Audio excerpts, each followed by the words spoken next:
Y'all remember that scene in The Dark Knight Rises, that Batman movie, with the main villain, Bane, going into Heinz Field and just completely exploding the place, destroying it.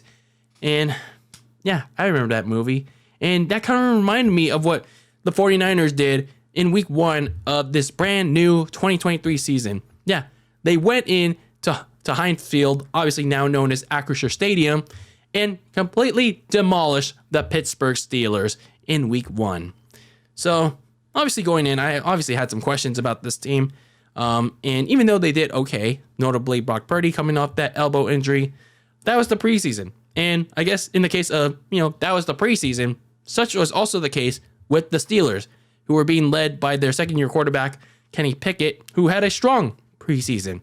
But as was the case with this game, that was the preseason. And everything that did well for them in the preseason clearly didn't translate into the very first week of the regular season. And, early in this game, it clearly looked like the Pittsburgh Steelers were not prepared, like any way, shape, or form at all, to play in this game. Because they go 3 and out in the very first opening series of the game. Drake Jackson sacks Kenny Pickett to force an early 3 and out. And then once the Niners get the ball in their hands for their first opening possession, they already get to midfield. And then even though Christian McCaffrey gets stuffed on the 3rd and short, Kyle Shanahan has his rare nuts in him, and he goes for early on 4th down. And then he actually converts on the ensuing 4th down drive when Brock Purdy checks it down to George Kittle, the tight end. And then, another new set of downs. Then a couple plays later, Brandon Ayuk, Brock Purdy's clear go-to man, he spooks Patrick Peterson in the end zone. And, Patrick Peterson, the corner for Pittsburgh, he's been talking all this shit and guaranteeing that he's going to get an interception on Brock. Yeah, he gets spooked. He breaks his own ankles. And, he gets Brock Purdy gets the first touchdown to Brandon Ayuk. And just minutes in, it's 7-0 49ers. And then the other big question I had going into this game is the rookie kicker, Jake Moody, who had a shaky preseason because, his kicks were not exactly great.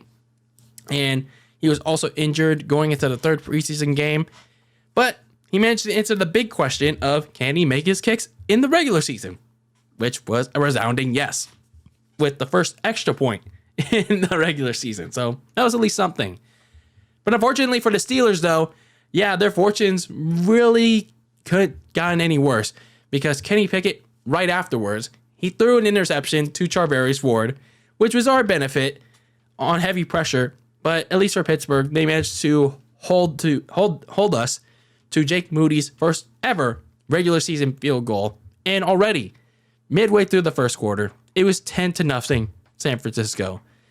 And as we go on throughout the game, we reach the second quarter, and Pittsburgh has already gone through a couple 3 and outs already.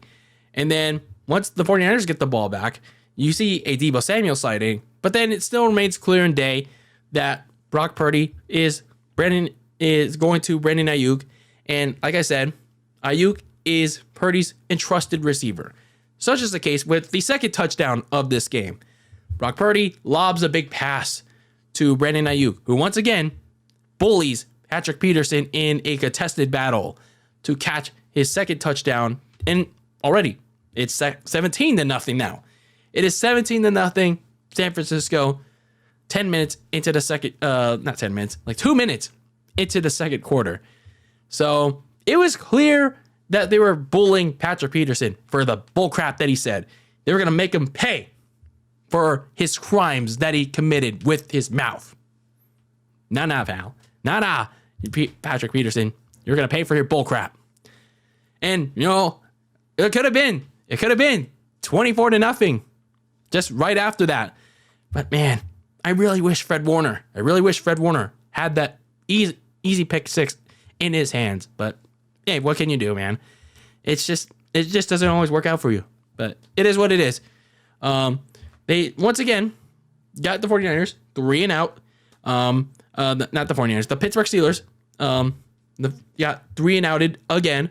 because even then with the 49ers defense just really harassing them all game long for at that point, even though it was only the second quarter. Kenny Pickett and the offense were just shooting themselves in the foot. Bad play calls from, well, I guess you can blame one certain person. Yeah, they're just shooting themselves in the foot all half long. Like Kenny Pickett, a lot of bad throws, of course, mainly induced by heavy pressure. But he was also leaving himself prone to a lot of sacks. Like he didn't want to improv too much. And then also there were a lot of penalties from that team at that point. So a lot of mistakes from the Pittsburgh offense. I mean, sure, the Niners defensive front was playing a pretty good game early on, but it's just like, yeah, if the Pittsburgh Steelers were gonna try to make this thing a competitive one, they had to reduce the mistakes. They had to reduce their own mistakes.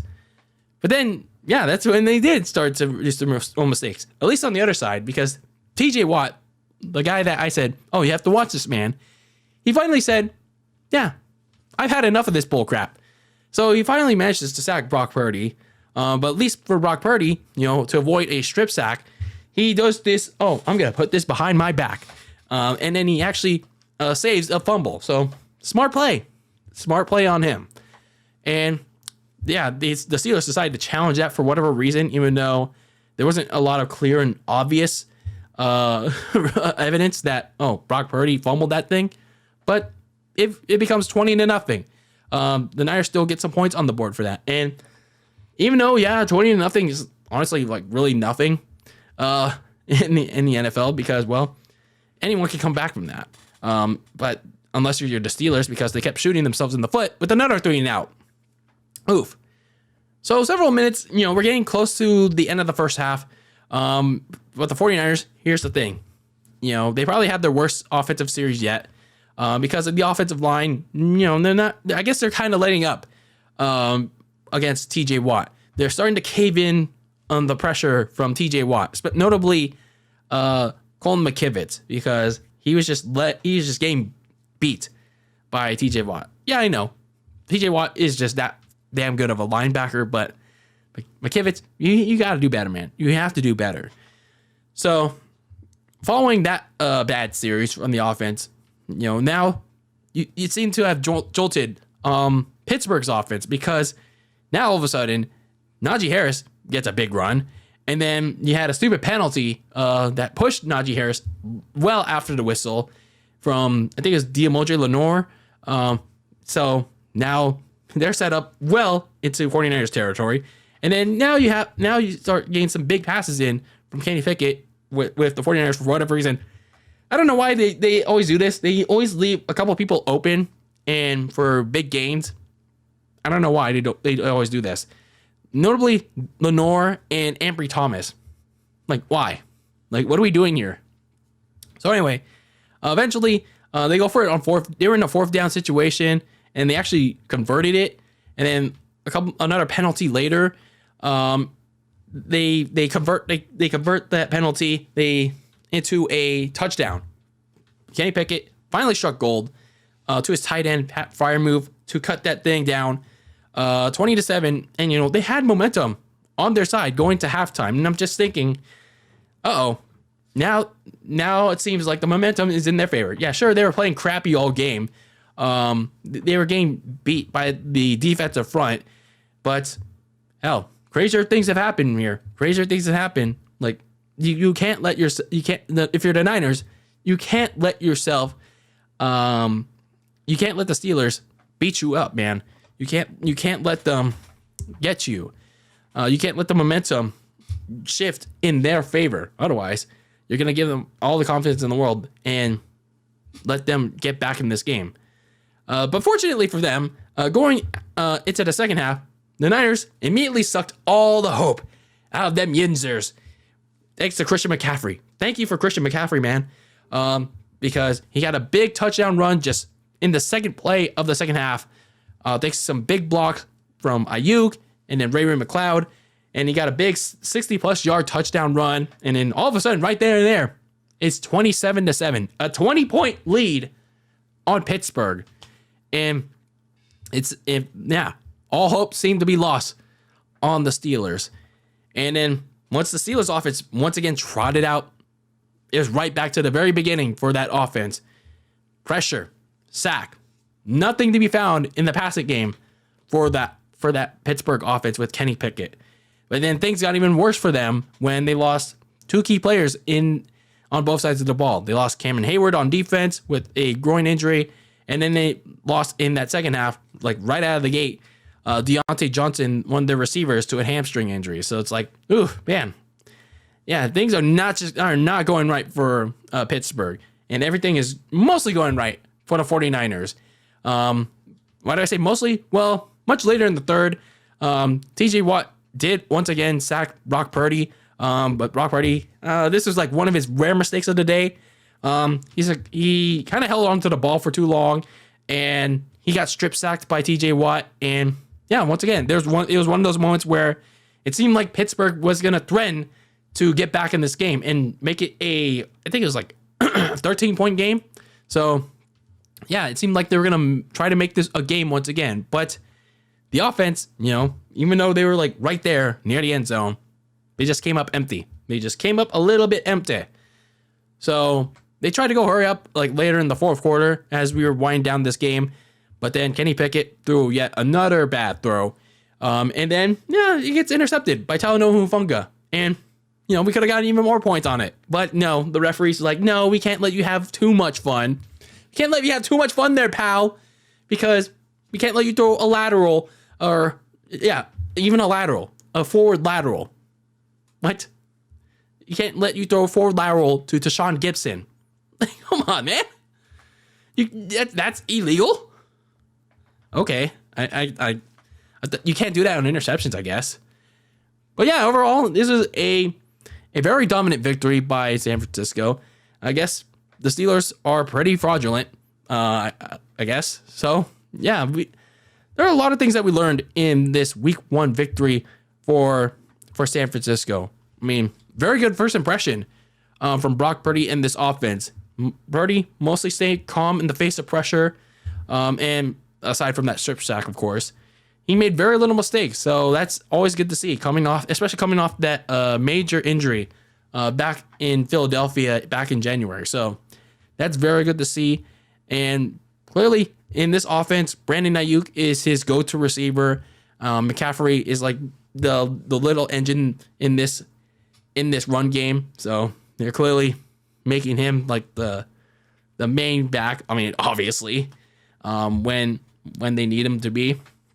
So yeah, it's mainly Purdy, Ayuk, and McCaffrey with some doses of Kittle and Samuel in this offense. But they have a devy of that to go to. And then for the offensive line, they held up mostly in this game, but they really have to work on the right side of the line because Spencer Burford got penalized for a good chunk of this game. He was responsible for half of the team's penalties. And then Colton McKivitz, as the game went on, he was responsible for all TJ Watt's sacks. And yeah, these are just things that they have to work on, like better pass blocking, like not letting up too much pressure on Brock Purdy because, Brock Purdy, at least he's good at sensing the pressure, but, his offensive line really has to do a better job of protecting him. And then the defense, man, they picketed on Kenny. You bastards! South Park reference, by the way. So, yeah, the defensive line, they forced Kenny Pickett. It's just a lot of early and bad throws all game. And when they got Kenny Pickett to get into some bad throws, they were rewarded. Whether it's sacks, interceptions, and then, yeah, they got paid handsomely on Kenny Pickett's mistakes. One thing to note in this game, Javon Hargrave's name, their new defensive tackle signing, he was barely mentioned in this game. Even the broadcasters like, where's Javon Hargrave? Until like very late in the game, he got the last sack of the game on Kenny Pickett. So it was like, oh, there's Javon Hargrave. There he is. There's that guy. But yeah. And then lastly, the cornerbacks. Most notably, Ambry Thomas and Diomondre Lenoir. They need to clean up their coverage some because they fell apart at times. They're like, oh, where's my guy? So just some things to clean up. Yeah, it was a very good week 1 win against what's clearly a bad team, at least for right now. I mean, it's only week 1, but yeah, it's just some things to clean up going into the next game. And here's the important thing too. Everyone stayed healthy. I mean, yeah, Emory Thomas, Kyle Shanahan said that he was being looked at for a concussion, but he managed to come back in. So, hey, that's good. Everyone managed to stay healthy in this game. So, before I get out of here, my players of the game, quarterback Brock Purdy, he went 19 of 29 on his passing attempts and for 2 touchdowns, which all went to Brandon Ayuk. He was the main receiver in this offense, so both of them did very well. And then on the defensive side, my flowers go to Drake Jackson with 3 sacks, very dominant on the edge today. So looking at week 2, early on, you have to look at our next opponent, which is the LA Rams. Our 2-week road trip wraps up in the City of Angels, in the old home of WrestleMania 39. Yeah, the 49ers wrap up the road trip against the division rival who won in week 1 in Seattle against the Seahawks in very dominant fashion. They dominated the second half against Seattle. And yeah, it's going to basically be an early battle for first place in Los Angeles against the Rams. So yeah, we're going to talk more about that game as we get deeper into the week. And yeah, I'll give you all my thoughts with the 49ers taking on the Rams in week 2. But yeah, the Niners beat the black and gold in the Steelers, the Yenzas. And I'd like to know your thoughts on this game in the comments below. But yeah, that is it for my recap of the 49ers beating the Steelers 27-7. And yeah, let me know your thoughts. Who would you like most about this game? What would you like to see the Niners improve on going into week 2 in their battle against the Rams next week?